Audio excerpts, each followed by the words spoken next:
Donald Trump is petrified of independent counsel Robert Mueller's investigation, so he's preemptively trying to kill the messenger.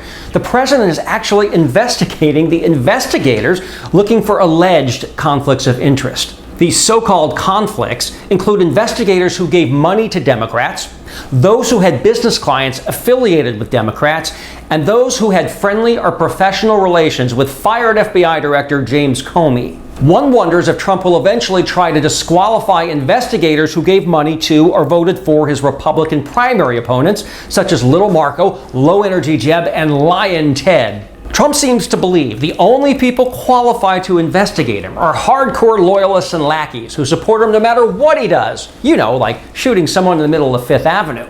Trump has made it crystal clear that he doesn't think Mueller's investigation should extend beyond Russia.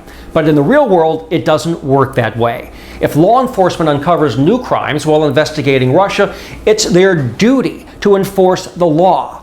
You would expect law and order Republicans to understand this concept. To put this in perspective, notorious serial killer Ted Bundy was caught after he was pulled over by police in Florida because he was riding in a stolen Volkswagen. When the police then realized that Bundy was on the FBI's 10 most wanted list, Bundy didn't get to say, "Hey, you can't arrest me for murder." This investigation was supposed to be about car theft. The same goes for Trump. If they find the crime, you do the time, at least until you pardon yourself and your shady family members. And let's not forget that independent counsel Ken Starr's investigation of Bill Clinton started as a query into an Arkansas land deal. But by the time he was finished, Monica Lewinsky was a household name and Bill Clinton was huddled with preachers apologizing to the American people. But in that case, Ken Starr actually was a blue-nosed partisan hack with an axe to grind. It was a wild goose chase that morphed into a witch hunt over oral sex with the goal of bringing down a sitting president. So stay tuned and watch the coming hypocrisy of sanctimonious Republicans. They were perfectly fine with the nosy Ken Starr widening the parameters of the Clinton investigation, but will now go ballistic when Mueller expands his investigation beyond Russia. In this unseemly and unpresidential spectacle, Trump's fall guy is Attorney General Jeff Sessions. The president is livid that he recused himself after having lied in his Senate confirmation hearings about meeting with the Russian ambassador.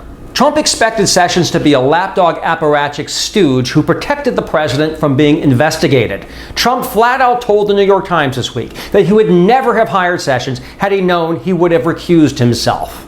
This statement in and of itself is incriminating and shows Trump is corrupt and committed to obstruction of justice, just like he probably obstructed justice when he fired former FBI Director James Comey. No matter what political party the investigators belong to or which politician they gave money to, the facts are still the facts. Either Donald Trump is innocent or he is guilty.